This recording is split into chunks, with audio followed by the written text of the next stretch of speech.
I want this piece. Yeah. Also,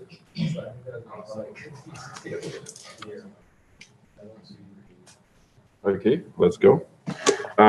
Any questions about homeworks or quizzes? Let's start like this. Do you think we could? Is there a chance that we could get like a 1 or 2 day extension, like the homework? Sure.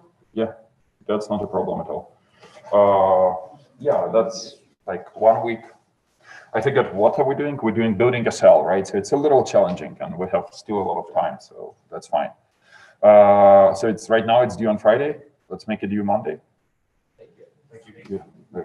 No, like extensions are not a problem. Like again, the goal is not to, you know, like scare you or force you to work too hard. The goal is to encourage you to do that, and I think that's reasonable.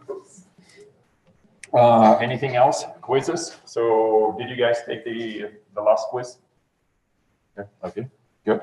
So no, I'm just asking because if I suddenly missed something, like messed up, like announcements or something like that, it's worth doing. Okay, then let's go back to the lecture. So today we're gonna finish quickly calling conventions, and I will try to remind you what's going on, and then we will go into the next topic, which is called linking and loading. And again, just to remind you where we are, right? So our goal in the future is to start building operating system or start understanding how it's built, and specifically how it loads programs in memory, right? So we will have, our short-term goal is to understand how exec works, right? To understand how exec works, we need to understand what's inside the program. So that will be linking and loading, right? So with data sections, text section, heap, stack, stuff like that. To understand why we need all of these, we're looking at the calling conventions essentially. And essentially we looked at the Intel assembly language to understand how the programs are constructed and what's inside. And calling conventions are arguably kind of like a slightly challenging topic because it's a set of rules about how to invoke functions, right? And so specifically, what do these rules cover? Who can tell me? Who remembers?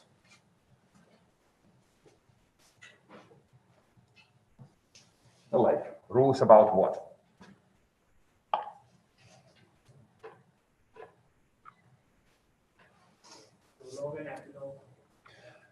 So what is a prologue and epilogue? What does it do?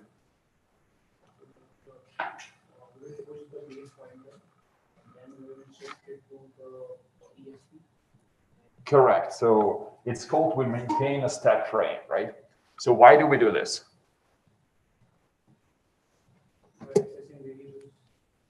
Sorry, this is a side note, but are you planning to live stream this as well today? I think I do, no? Did I fail?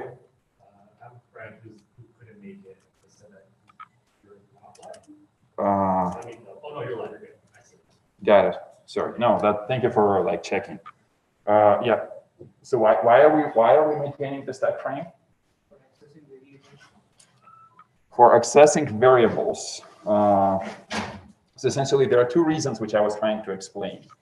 For humans, I mean, and it's both reasons are human-centric. So the compiler can do it without a stack frame. And we'll take a look at example of a program without a stack frame. But since we're building an operating system, later on in our kernel, we will maintain the stack frame to simplify debugging. And okay, when I say simplify debugging, what gets easier?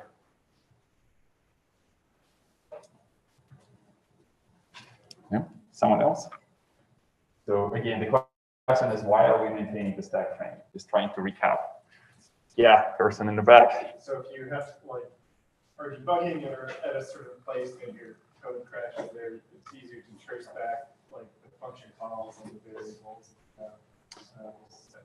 Correct. So by maintaining the stack frame, you know that EBP points to a specific place in the stack frame, right?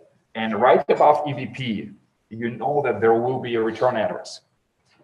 And and also there will be a value of a previous EBP and a previous return address. And you can essentially walk this stack frame by stack frame, and you will know the invocation chain, like A called B, B called C, C called D, right? And it gives you enough, like it doesn't give you enough, so you don't know precise past of the execution, right? Maybe C was called 10 times and only on 11th times you failed. But at least you know that, C was called from D, right? And it helps to debug. Again, the compilers generate something what is called debug information, which allows the sophisticated debugger to keep trace of those where the return address is on the stack, and then it can still provide you the same information. However, if you're suddenly in the operating system environment, and maybe you don't have this debugger, then it's up to you as a human to debug it, right? So, and you can say, okay, during my development cycle, I will enable the stack frames, I will debug everything in production, I will just get rid of them, and everything will be fine, right? So that's also possible. And the second thing which simplifies the task of debugging is that the relative positions of local variables and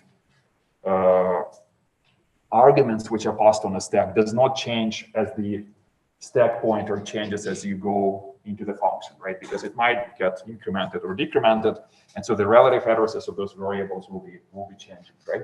For you as a human, it's hard. It's still possible, if you're a high-profile, reverse engineer who essentially tries to attack a system, it will be a piece of cake for you. In fact, you will build the tool probably which does it for you, right? But nevertheless, in our class we will do this, right? So stack frame.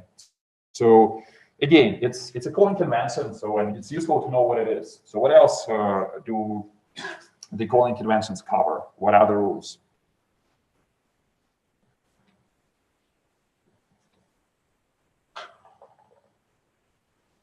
What registers you have to so how you pass and return from the function.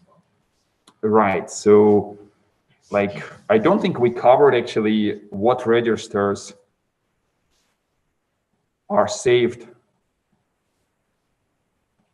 or let's say, in other words, we can say how the registers are saved.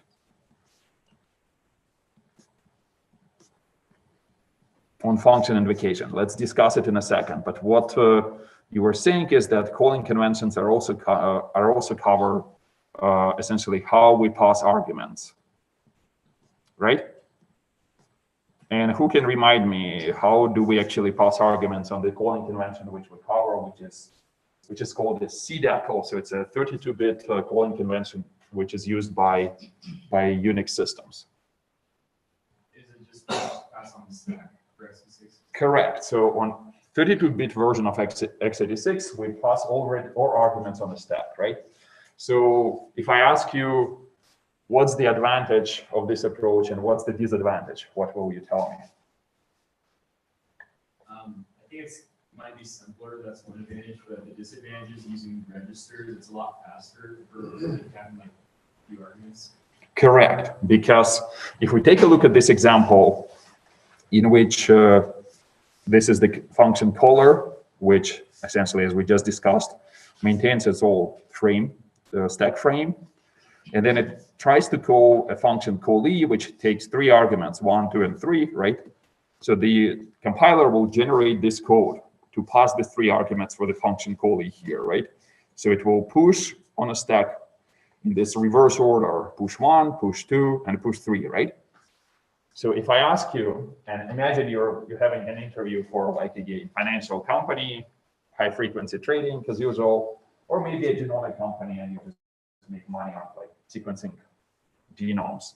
And I ask you like, how many cycles this sequence take? What will you tell me? 3. Why 3? Pushes 1. So one guesses 3 cycles. That's good enough, but maybe again, someone can improve this prediction. Anyone? Okay, there is let's take a look. So remember I mentioned this Agner Folk, the guy who measures the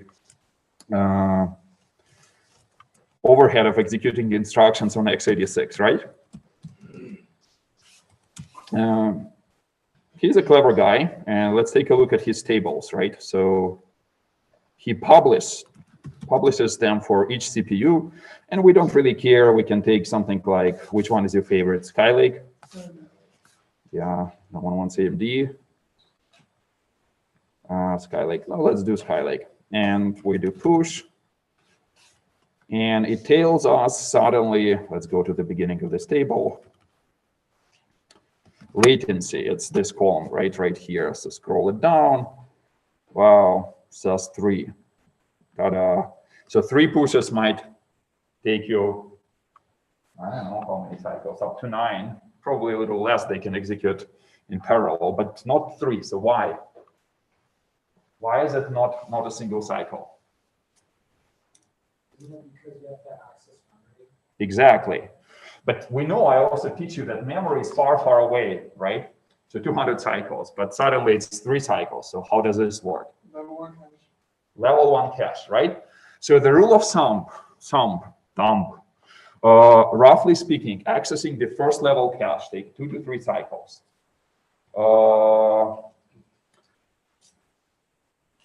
The loads takes probably slightly longer because you really need to wait for the data, and stores can be done asynchronously, but still 2 to 3 cycles, right?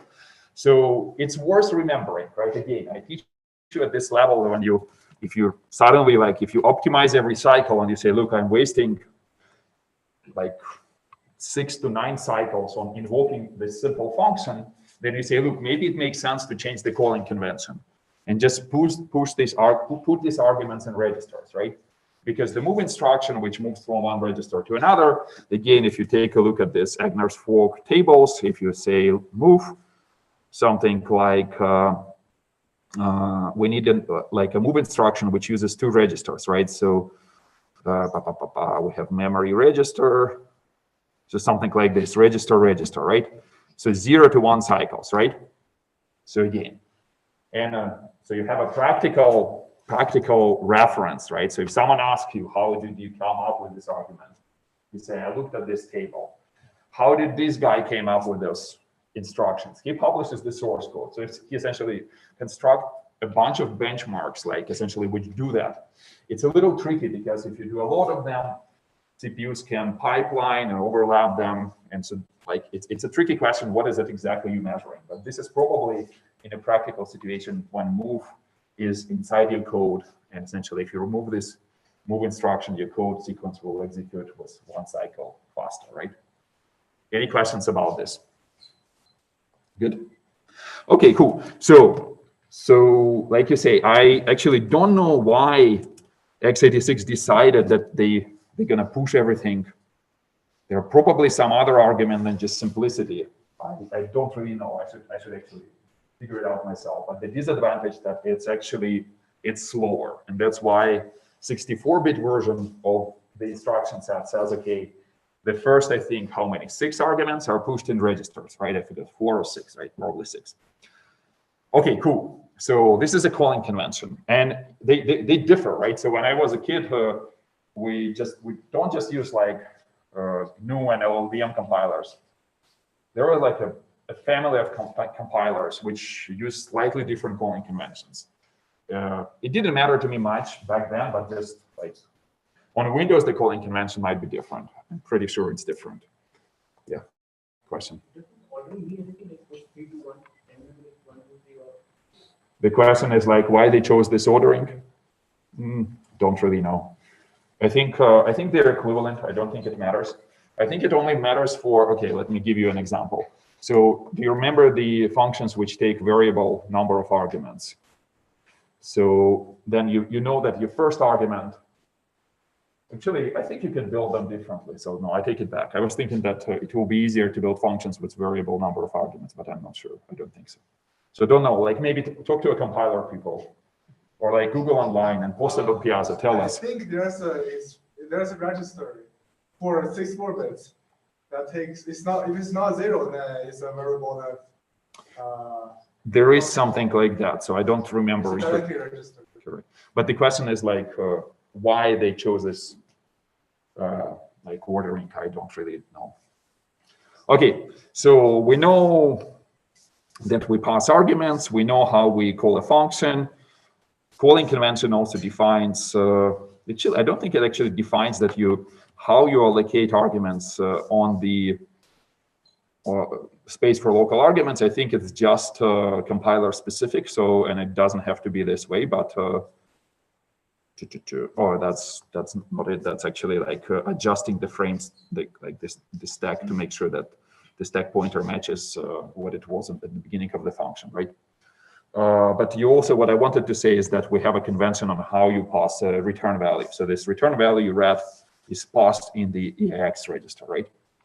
So that's more or less what you have to remember. And the other important thing which we have to remember is something what we haven't discussed yet, but what is worth discussing right now.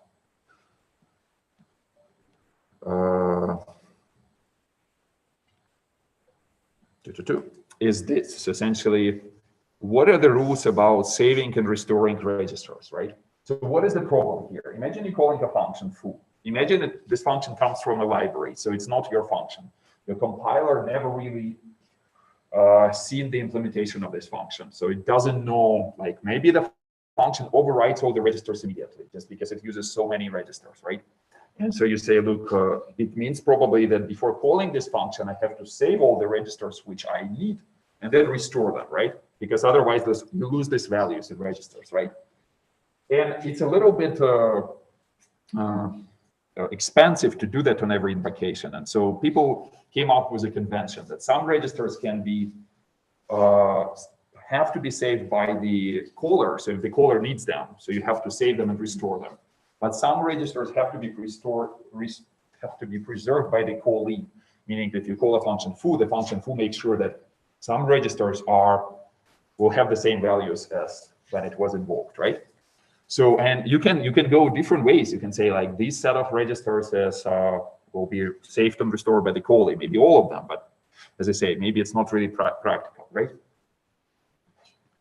And so essentially it's agreement of what registers get saved by the callee and what gets saved by the caller. So the convention is following. So registers EAX, ECX, and EDX are caller saved, meaning that inside the function, you can just immediately destroy them and use them at your own discretion. And if the caller needs them, they will save and restore them, right? So EAX is kind of obvious because we return the result here. So if you really need whatever was in the EAX, you have to save it and then get the result and then restore the previous version of EAX. So if I ask you, how do you save a register? What do you think? What will compiler do to save a register? Push on a stack. Yeah, so that's like, again, if you go into the domain of compiler optimizations, you might choose, okay, push on a stack takes 3 cycles. So maybe I can save the register by moving into another register. Maybe I don't need it. Or maybe I even do these like allocations of variables to registers in such a manner that I don't care about the value of this register, right? But in the worst case, you really have to push on a stack and then pop later, right? Okay, so these are caller saved, the rest are callee saved. So essentially, if the function uses them, it has to restore them, right, to the original values. So it will push them on a stack and then pop them later. Right, and that's essentially the end of the calling convention, right? And the convention which we describe here is called cdecl. I guess it stands for what? For C declaration or something. And if you ever in doubt, you just go to this wiki page. And again, essentially, like this is a description of this one calling convention, cdecl. There will be different calling conventions, right? And it's okay. You don't have to remember all of them, right? So the Pascal was using a different calling convention. stdcall is a different calling convention. Microsoft has its own, right? Roughly speaking, again, I'm not asking you to remember any of those. You just need to have a feeling of what they cover. And if it comes like to the point when you have to reason about them, that's my different compilers, which I used as a kid, Borland, Watcom, and so on. You will look at this table, and essentially it will tell you that, for example, x86 64-bit. Like this is CDACL. So what does it tell us? Unix systems. So that's a stack order, actually. Like it differs from language to language, how you push the arguments.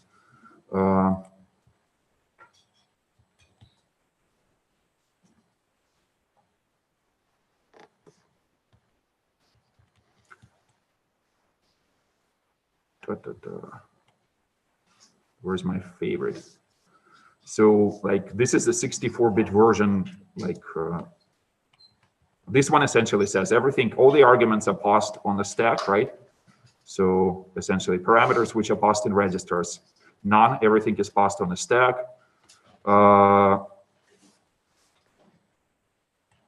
Who covers the caller and callee saved registers? Should be somewhere here. Maybe the page got edited and I don't. But essentially, if you search for CDACL here, you will see that it says so integer value and memory addresses are returned in the EAX register. There is a convention which covers how the floating point results are returned, right? So I'm not talking about it because we'll never see a floating point here. But if you actually build a floating point program, make sure that you understand how they passed and returned. Registers EAX, ECX, EDX are caller saved. The rest are callee saved. And there is a convention for floating point registers as well, right? So essentially, just come back to this wiki page. You will solidify your knowledge here, if anything, right? But as long as you understand what's going on there, you'll be fine. Any questions? Good. Okay, so let's cover one last thing. So unfortunately, we have two syntaxes for assembly. One is Intel, and one is from the GNU compiler toolchain, right? And everything what I was covering up until now was using the Intel syntax. I kind of find it a little bit easier to read, but again, in the operating system, which we will be using later in the class, we will see the GNU assembly syntax. The major difference is that the direction of the operands is flipped. So essentially, if you copy EBX into EAX, right, on Intel, you write it like that. EBX goes into the EAX. On GNU, first of all, you write this symbol, but also the ordering is different, right? That's the major thing to remember. After that, you can kind of guess what's going on, because if you say, look, on Intel, you write this square brackets to say that a memory location pointed by the EBX register, so the value from that memory location is loaded into the EAX. You use those round braces here and write it like this, right? You got it? So, I mean, I'm not saying that you will never get confused about it. I am confused, but it's okay. You almost always can guess what's going on. I'm saying it's a little bit easier because something like this is easier for me to read than something like this, right? Although it means the same. And there are like some obscure syntax with commas here, which I'm not covering, but essentially Intel, like this is ESI memory location ESI -4 loaded into the EAX, and here it's the same, but loaded this way, right? Any questions about it? So you will see both in this class. I will show you how to pass the flag to the tool. A specific tool will generate the assembly output. You can change it, but by default, the operating system which we will be using, x86, will be using GNU assembly syntax. Again, my point is that it's a little bit easier to read Intel. That's why I prefer to cover Intel first. Any questions about it? Okay. Okay. So don't get surprised. So here we done with calling conventions, and we essentially saying, okay, let's move on and try to understand what's going on in the program. But maybe before doing that, it makes sense to kind of take a look at a couple of examples, right? So we did a bunch of like we covered a bunch of assembly language. Let's just quickly take a look at how the programs will actually look, right? So if I do something like go to my lecture stack, it will be in the SRC folder, and it's all online. You can always get there as well. So let's assume I wrote a simple program, which is main.c. What it does here, main calls bar, adds x. What is x actually? X, a global variable, adds to the result of bar, loads it in x, increments by 5, returns x. So in a bar function, essentially initializes a local variable x to 0 and does a loop of 8, essentially adding the elements of the array in a single variable and returns it, right? So like that's something what we were covering in the class. So if I try to compile it, so and I have this I have this cat README here, which tells you how to compile this program on Linux. So specifically what I do here is I say I will be using a GCC compiler since my machine is running 64-bit version of the operating system, and I say let's compile the 32-bit version code, right? Just I explicitly pass this flag. I can say the optimization level O, and I say just compile, do not link. It will be clear later today and next time on Thursday what it means link and not link, but just bear with me for a sec. There is also this idea that compilers do generate position-independent code. We will cover it next week, so it's a little bit tricky. But so just to make it simple for now, let's not generate position-independent code. So I will use this flag as well. So I will use a command something like this, right? So I say GCC, take this main C. This G stands for generate debug info. Generate something like this. And now the question is like, how can I read the assembly of this program, right? So I say there is another tool which is called object dump, and I say, please use Intel assembly syntax and just show me what's inside this main program, right? So essentially what my compiler generated is this, right? So it's a little bit wordy here. Let me just scroll up a little. So it's function bar. So just so it fits on the screen, it's still reasonably nice. I mean, I don't know if you can see from the back. You can probably play with lights a little. Up. One of them will work. Oh, dark. What's this? Nice. This is too dark. This is okay, probably. So fits on the screen. Since I said no optimizations, right? So the code will be a little bit wordy. So again, as I was saying, the compiler will maintain the stack frame, right? So pushes EBP and move the current value of the ESP into the EBP, right? Then it calls this function. Right now, this address is a little bit obscure because it will be resolved during linking, and we'll understand what's going on here. But essentially, it calls bar. So if I actually say something like -G, I believe that I will get the actual name of bar. I didn't. Okay. So we go into bar, right? And again, bar maintains the stack frame, everything as we discussed. It does allocate space for a local variable, right? So this is the, let me just show you here. This is X, a local variable, right? So one would imagine that you want to allocate only 4 bytes for this local variable. However, the compiler allocates X10, which is 16 bytes. This is done specifically to ensure that the stack is aligned at the 16-byte boundary, because some x86 instructions take only work on aligned memory registers. So this is a subset of x86, which is called multimedia extensions and vectorized operations, right? So that's why compiler maintains this alignment, right? So it doesn't change the ESP by 4, but changes it by 16. A little bit wasteful, but still not so bad. Again, so we have, who can tell me what's there? EBP -8 and EBP -4, what are those? Do you remember? What is down from EBP? The stack goes down. So what will be there? The arguments. No, the argument should be above, right? The local variables. Yeah, then local variables. So let's take a look at what local variables do we have there. So it's X and I, most likely, right? They agree? And they're initialized with zeros. So essentially, that's why we're loading zeros there. And then we will be, we're jumping here to 27, which is this, which does a comparison, which is likely an exit condition from the loop, right?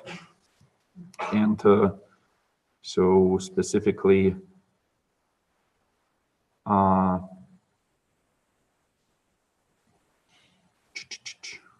where did we go? 27.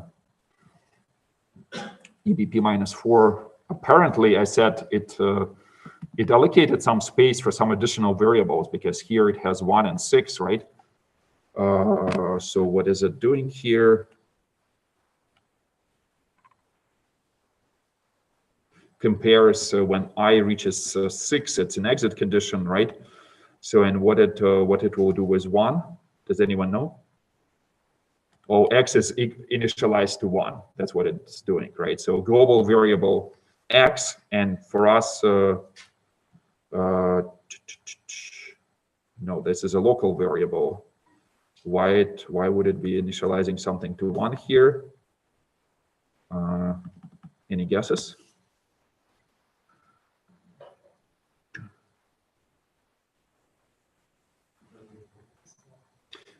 So, okay, let's just go step by step. So we jump to 27, right? So we say, okay, is this variable, which is I on a stack, right? So which was initialized to 0, is it equal to 6, right? Because it's an exit condition from a loop, right?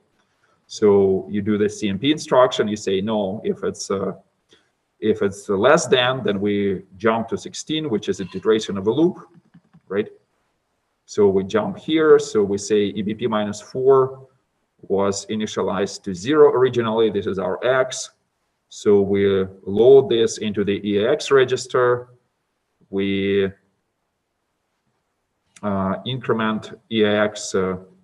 We load the memory location pointed by EAX plus multiplied by 4 because every element of the array is 4 bytes, again into the EAX register, and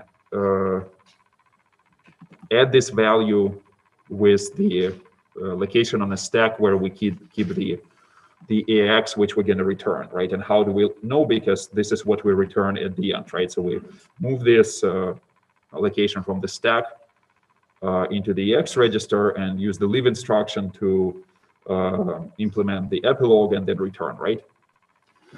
Okay, so even if roughly speaking, so my goal was to everything is implemented the way you kind of think about it, right? So this code is a little ugly, and it goes back to after that it returns from bar, uses moves EAX into EDX, does a bunch of weird stuff. And the reason it's weird because it didn't do any optimizations, right? So this is the most naive version of the compiler. So if I enable optimizations -0, that's the simplest level of optimizations. How do you think the code will change?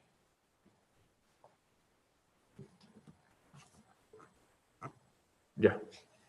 They might optimize out like a bit of the for loop math, and then they might not use the stack as much.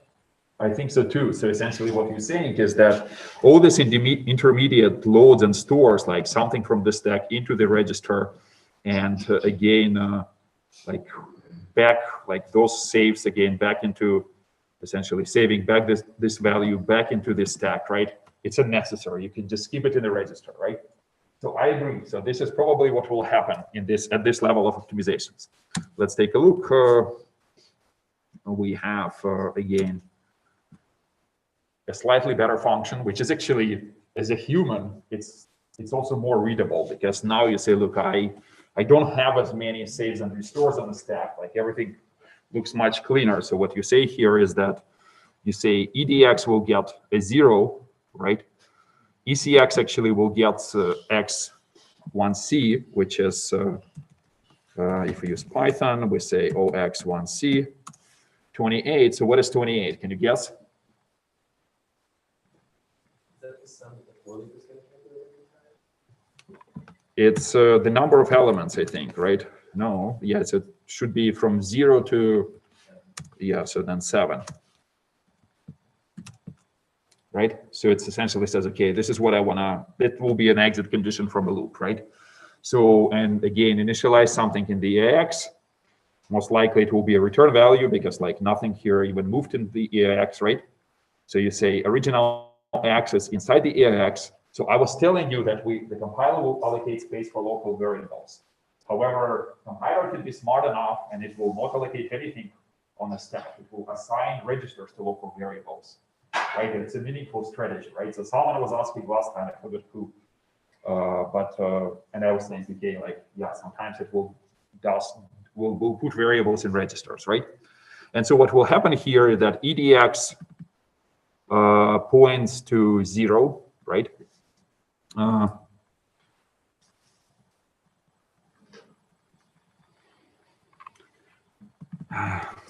I should probably explain why it points to 0, because this array is somewhere in memory. So you would expect that it should point to the location of the array, right?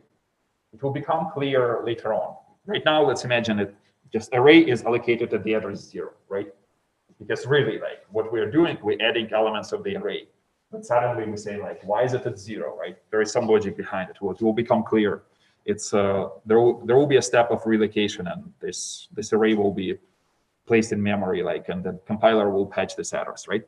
We'll do this, right? But anyway, so what we do here, and the loop is now much simpler as well. So we don't have to jump forward, jump backwards. We just enter the first iteration of the loop. We load the value from the array and immediately add it with the value of EAX, which was initialized to 0, adding EDX plus 4, right? So kind of like moving forward with an index, comparing EDX and ECX. ECX is our exit condition. If it's not equal, we jump back to F, which is bar. Where is F? Here, right? And you continue this loop. At the very end, your return value is already inside EAX, so you can simply exit. And by the way, we don't maintain the stack frame, right? Because at optimization level 1, as I was saying, compiler will, at optimization level 0, compiler will say, okay, I don't really need the stack frames. If you say, if you really want them back, you have to pass a flag, which we covered in the class. Let's just go ahead and just pass this flag to make sure that it actually works.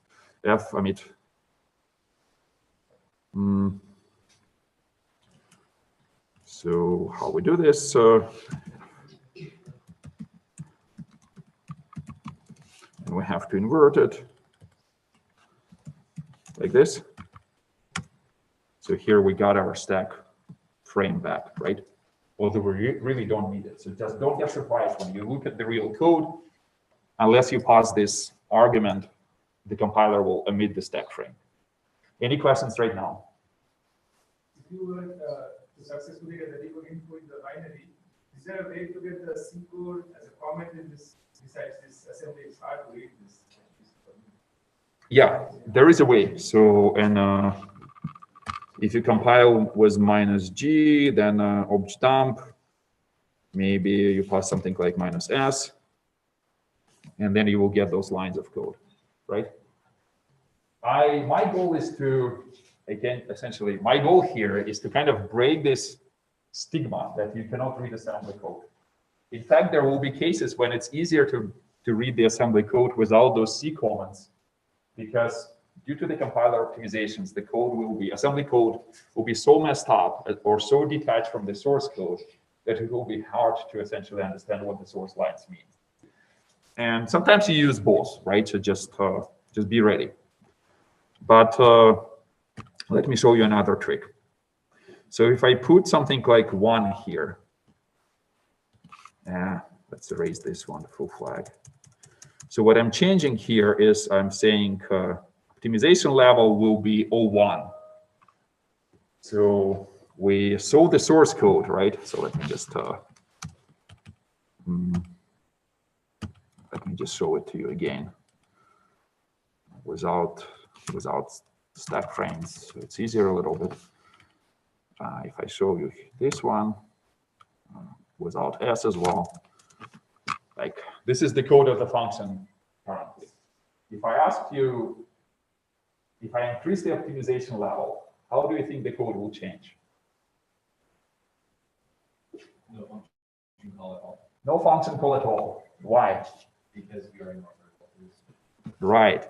So, and this is what I wanted to demonstrate. The compiler is smart enough to say, look, by the way, I know that all the variables here are constants. And it can do optimizations, which are called constant propagation, and essentially compute the value of this bar function. Right?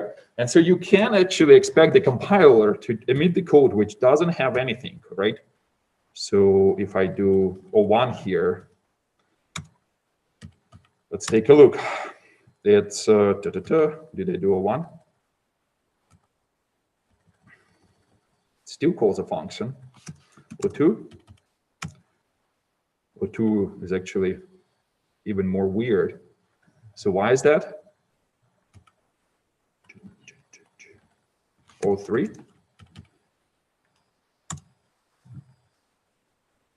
Here's the version which doesn't have a code at all. So essentially what we do here,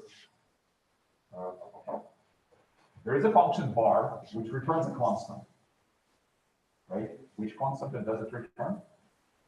There is a little bit of magic here, but it just says, okay, I will, like, it's a weird constant propagation. So it's it just added everything, right? And it actually got inlined here, so no function call at all. However, right, so it will just add the elements of the array. So elements of the array are 1, 2, 3, so it comes up to probably those numbers. Oh, actually, no, it actually does go into memory and actually does read it. So what are we missing here? So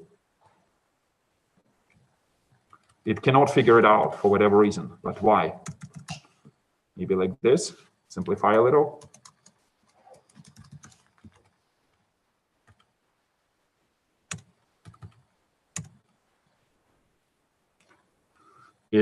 What happens here, it does inline the function. So this is inlining. So the body of this function is inlined here, right? But it still cannot figure out that it's a constant, which I was thinking it can. Okay. Maybe it thinks that since you're not, this isn't the file linking stage, you could link with another file that changes X and the array. Maybe you can make them constant. That's a good idea too. Or maybe we can actually build a final binary, right? And take a look at this one. So we have to then actually look at mean, probably A out. Did it generate? We need to no pick. Well, it gets a little bit, so in this specific example, I didn't reach it. Didn't reach the point when it just returns me. I agree with you. So if you play with the code, at some point it will just return you a constant, right? So which is nice to keep in mind. So inlining is possible, compilers are smart.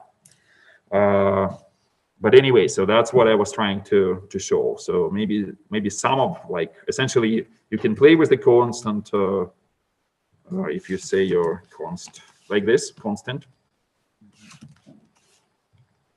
Maybe then it will do what we want. But let's take a look quickly. I'm not sure that will fly, but we can try something.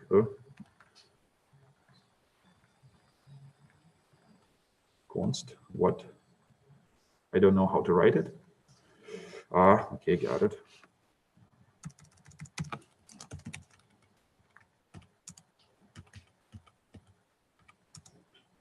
Yeah, this is the answer. So essentially, you were right. So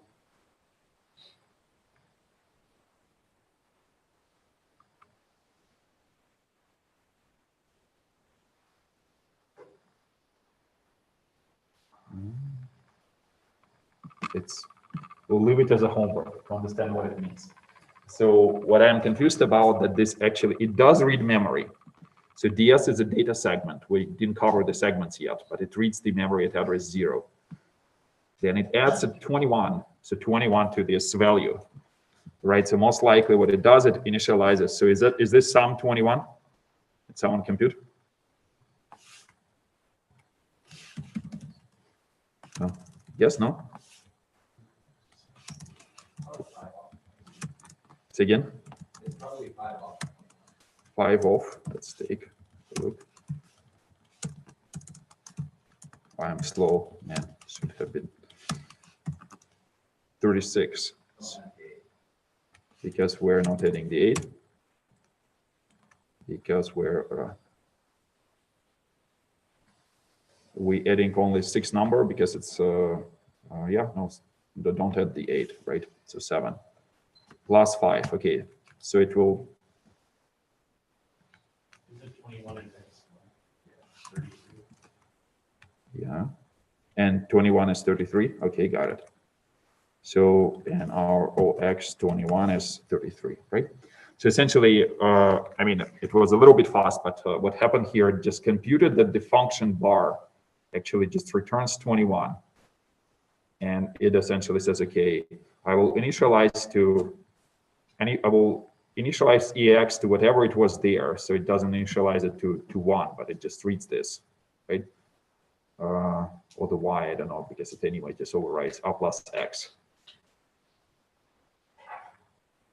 No, but anyway, so compilers can do those tricks. You just don't get surprised when they completely, like you don't really like understand what's going on. I wanted to show another trick real quick. People are always coming up with this online tool which allows you to essentially explore how the code is generated. So it's called Compiler Explorer, right? And that's a useful tool. So for example, you go here and it, like I did everything in the command line just because I wanted you to see that, okay, it's actually possible, like everything what we will be generating in this class, it will be the same. But if you say, for example, GNU, GCC compiler, so whatever version, and we say compiler options kind of like minus M32, what do we have to show? What's the way to show us the compiler output? No, compilation.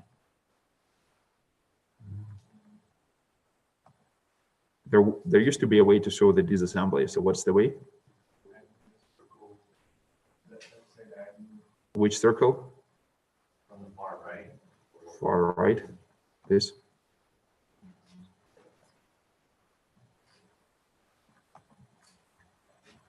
The goal was to demonstrate the this doesn't understand the option.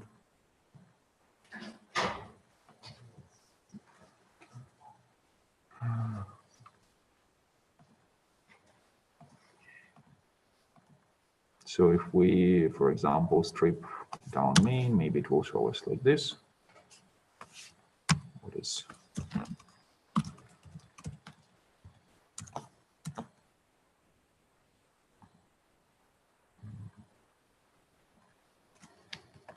So who is an expert? Who uses this tool? I think it just helps explain what you go to show the output. Mm, So try resetting code. I think. And then Yeah, got it. Thank you. Yeah, thank you again. So we'll do it again. So, but again, if you ever in trouble, so essentially what it's supposed to do is to show you the assembly, which I was showing on my screen, but we will, for example, do something like M32, and it will link. So it will again, if we do first level optimizations, so when here it calls bar, and even so this version of GCC which they have immediately does these optimizations which we already like said, okay, this is tricky. So let's, if we go to an older version of GCC, GCC something like 4.7. Compilation failed. Why would that be?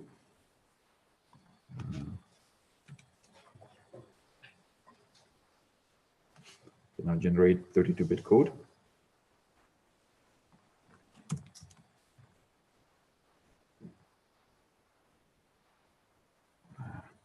What is it complaining about? At least should be check.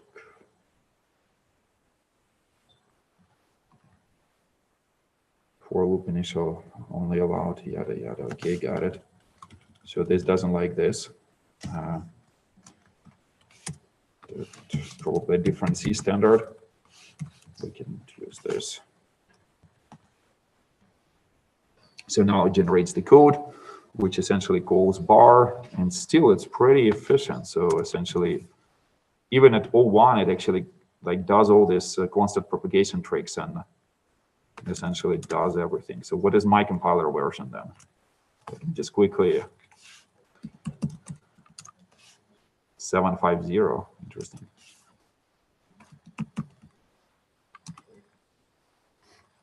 I wanted to type it here.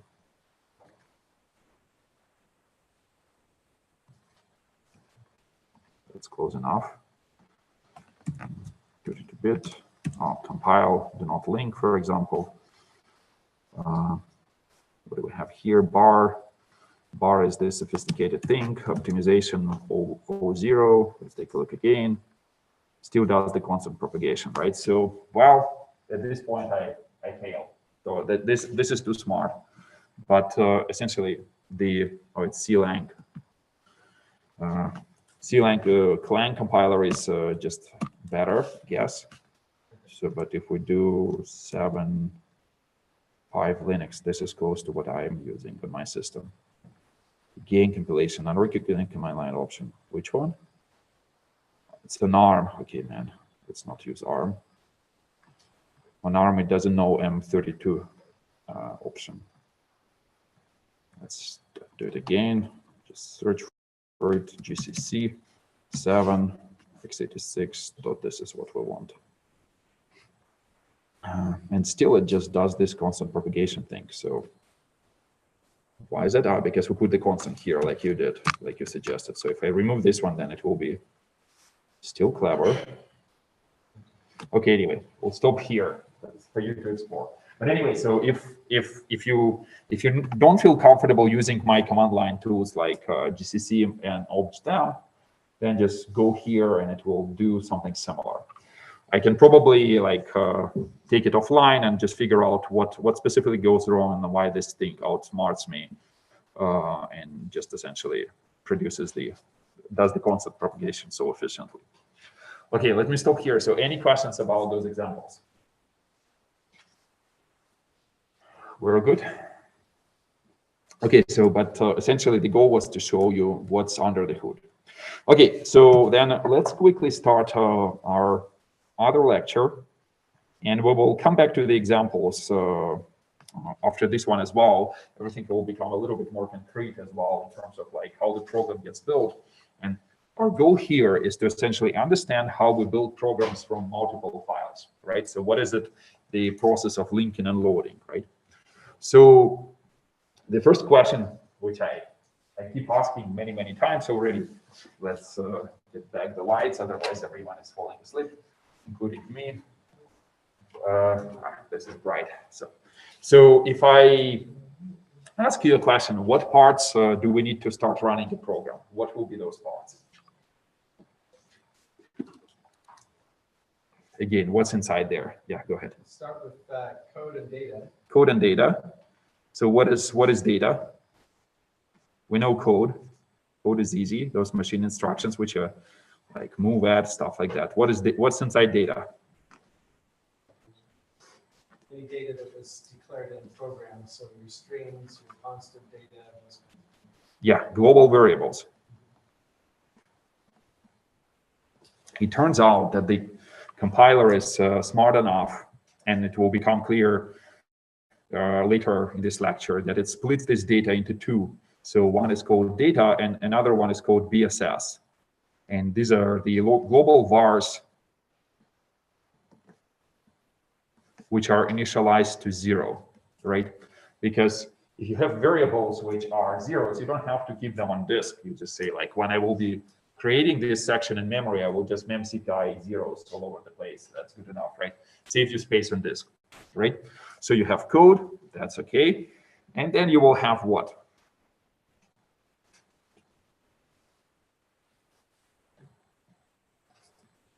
Like more parts, we cannot. Stack. Yeah, exactly, stack. And finally, we'll have heap, right? So for dynamic variables. So those are local variables. And those are dynamic variables. Right? And these will be also like stacked for like function invocations and stuff like that, right? So, okay, cool. We talked about it multiple times. So as we go forward, we will see that the address space of the program will look something like this, right? So it's exactly what I was just drawing, just differently. So it's an address space. It starts from 0, goes to the full 4 GBs, right? So it's because 2 to the power 32 is 4 GBs, right? And as I was saying in our intro lectures, half of the address space will be allocated for user code, this green part, and half will be allocated for the kernel. And you know, like this split is not like something super specific. It makes sense to do this for x86. Linux, for example, when it was 32-bit, was splitting the address space into 3 GB for user and 1 GB for the kernel, right? But nevertheless, so that's the layout of the address space. So you will have the program code here, which is called text, same name. You will have, let me just erase everything so you can read. You will have global variables like those declared in a global scope. This is a data section. You will have a process heap, right? So something, space for the variables which you allocate from malloc. And you will have a stack. And like for those local variables, like same string, but allocated in a local scope, right? Without a static keyword. And you can arrange the address space that those guys will be growing towards each other. This way, I mean, it's one possible layout. I'm not saying that operating systems implement this layout, but at some point people were thinking that this is a good idea because you can grow the stack and infinitely, as long as you don't run into heap, right? Because heap is dynamically growing this way, and maybe they will meet in the middle. In practice, it doesn't make that much sense because, like in real operating system, you will run multiple threads of execution, and each thread will have its own stack here, right? So, and at this point, you say, look, this nice model doesn't make sense because if I have two threads, you know, I have to allocate some space for the stack for each of them, right? Do you understand this idea that threads are running in the same address space, right? So like threads of execution, I usually draw them like that, right? So this is a process, like the whole address space is a process. And there might be threads, right? You're all familiar with threads, right? Okay, we'll take a look at like just how they really work under the hood, but at least you say that each thread will have its own stack, right? Because it saves, like calls its own functions, goes forward like that, right? Okay, so if I ask you a question like, where do these areas come from? Meaning that like what gets generated by the compiler, for example, and so on. Like again, if I, you know, if it's your C file, what happens to this C file before it ends up somewhere here, right? Who can tell me this? Okay. I would guess, is it just the OS gives it like a section in memory? It's like, here's your memory. That's correct. So OS will essentially like allocate this section in memory and but okay, what's the life cycle of the C file? What happens? Like GCC, then what? Just wanted to make sure that we understand how we go from like text C files to actual programs. So you use it compiled to an object file. Gets compiled to an object file, correct.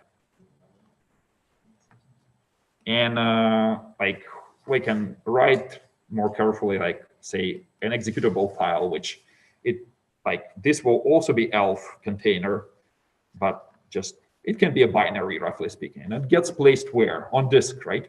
Because this is where the compiler places its output, right? And when later on you start the program or you start the shell does exec, right?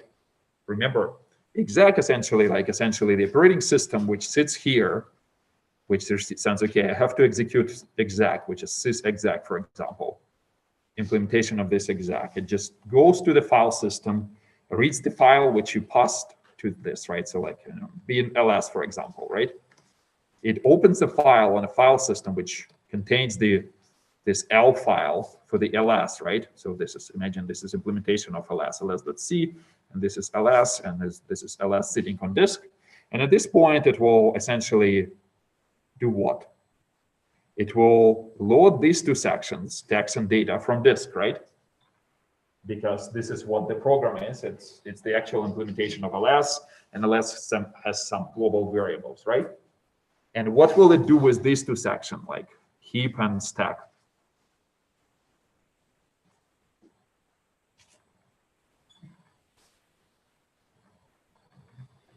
So what is there originally at the start of the program? Just empty memory. I agree. So heap can be empty, so this section might not even exist. This might not be empty because to start, like if ls has arguments, right? Typically, the convention on Unix is that main takes arguments. So those arguments will be actually placed here on a stack, right? But essentially, the operating system will allocate some space for the stack, and it will just place the input arguments into this area, right? And this is what we will cover later, but I just wanted to make sure that we understand the big picture here. Okay, cool. So this is what I wanted to emphasize.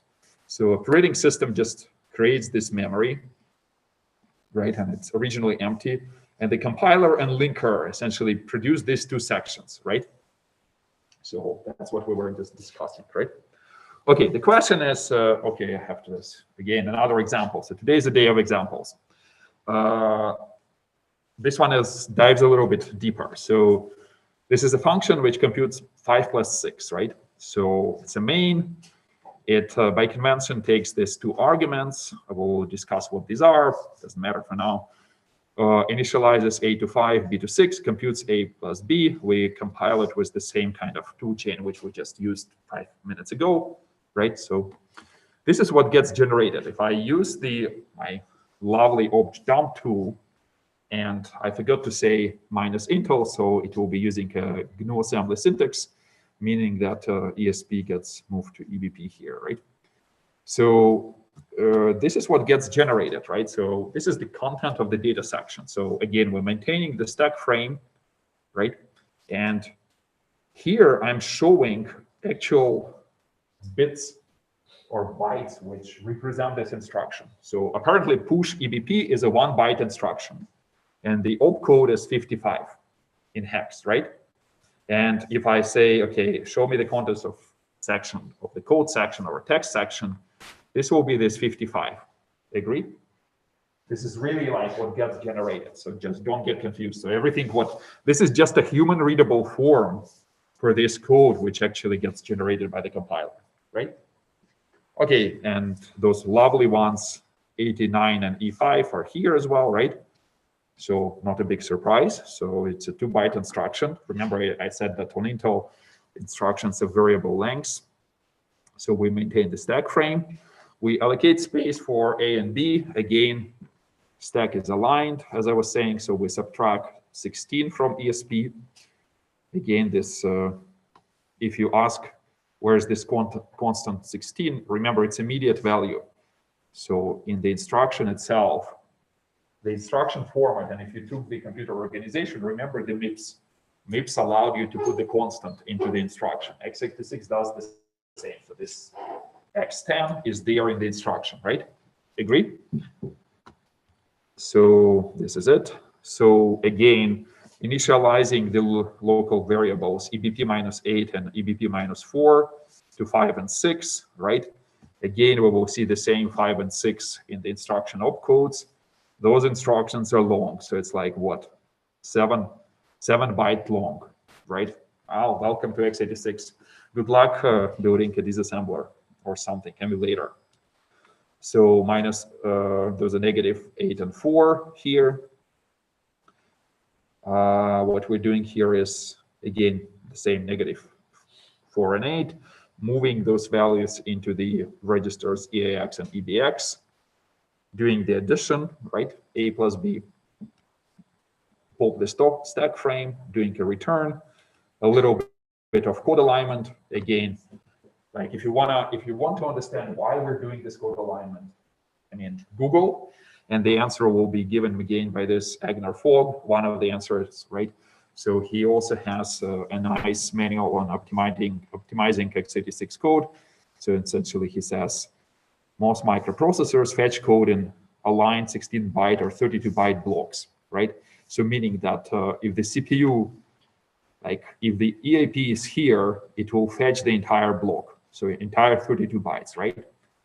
So, and if you say, like, if my code is not aligned, then, you might just, might get just one useful instruction out of it, and all of this will be wasteful, right? So that's why if you start a new function, maybe start it here, right, at the beginning of this block. So fetch essentially just fetches all of it, right? And this is what this manual is telling you. Again, this low-level optimization is not really a subject of our class, just a hint for how, how to develop the fast code if you really care about it, right?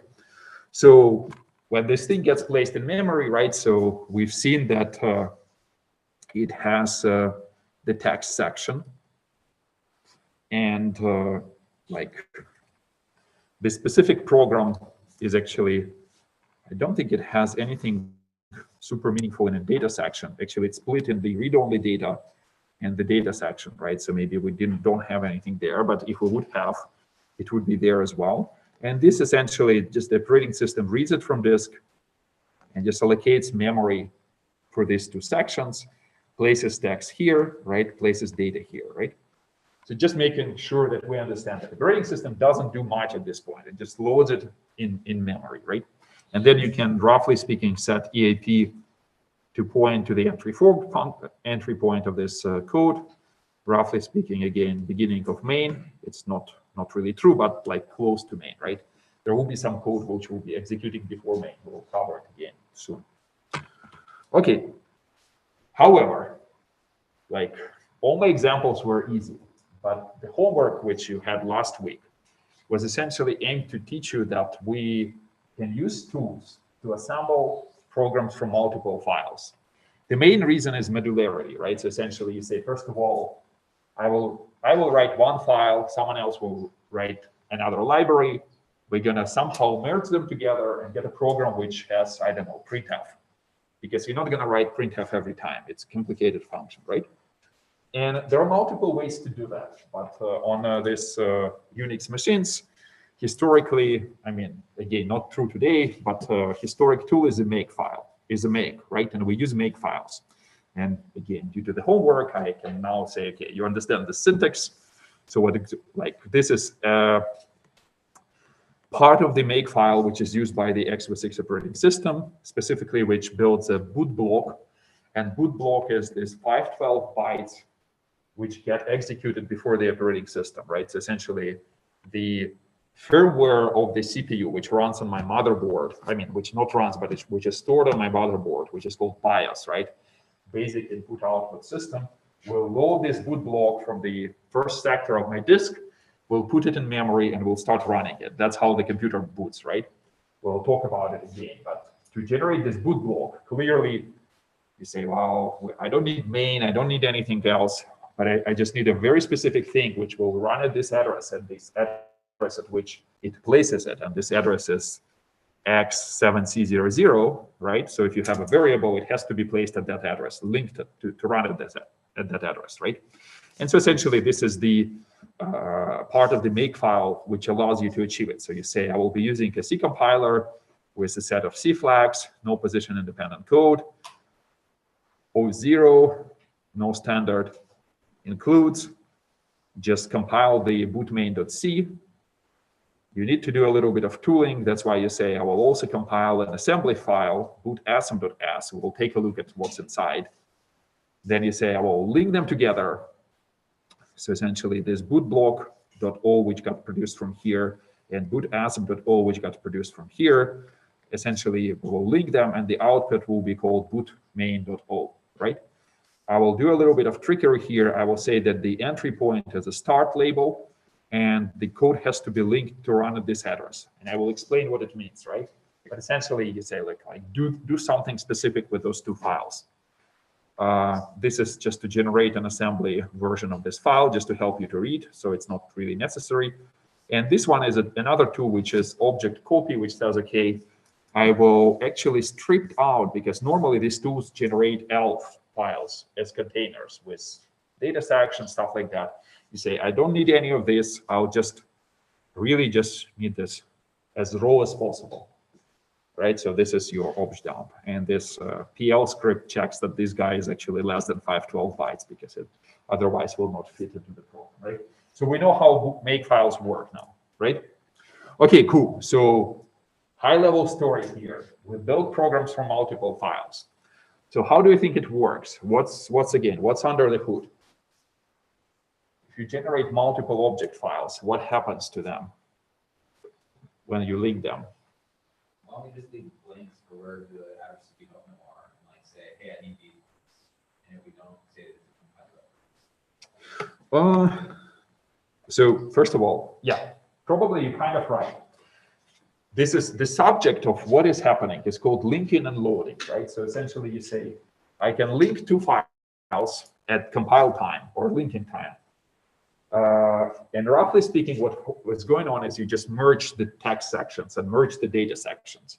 Like you say, like, you don't have to, like, I didn't get exactly what happens to zeros. Maybe you're talking about relocation, which happens here. Essentially, linking allows you to merge multiple text files together, right? And since this was 0 and this was 0, and maybe this still stays as 0, but this guy now is executing at address A, right? If you had a jump to an address, which was maybe 55, now it has to be A plus 55, right? Do you agree with this? Because you moved stuff in memory, right? And this is the act of relocating. So maybe this is what you were trying to explain. You said, okay, I don't really know the address at which my variable will be or my function will be, but I will somehow place zeros as placeholders. And then later on, when remember, in my make file, I said, please link it to run at address 7C00. So my address here will not be even 0. This will be 7C00, right? And then it says, okay, just make sure that those addresses are patched in the program, right? And it's this is typically done during the loading, or sometimes during linking statically, like in my make file. But this act is called relocation, meaning that the code can get moved in memory back and forth, right? Agree? So this is a high-level story for what's coming. So again, linking is just, roughly speaking, combining or merging multiple code modules into a single executable. Sometimes you will add additional libraries. And loading is a process of getting an executable in memory and running on the specific machine, making sure that all the addresses point to the correct locations. And if you had some missing libraries, those libraries are also loaded, right? And the plan essentially is to understand how to compile a single static binary, then understand what are the static libraries and what are the dynamic libraries. And since we have graduate students in this class, we'll cover the topic of position-independent code as well, which is kind of de facto standard. It's a little bit involved, so it will take us maybe 2 or 3 lectures actually to get through this. So get ready. Okay, so let me probably stop here, just logical point, and then we'll start with this diagram next time. So see you then Thursday. Thank you. Thank you.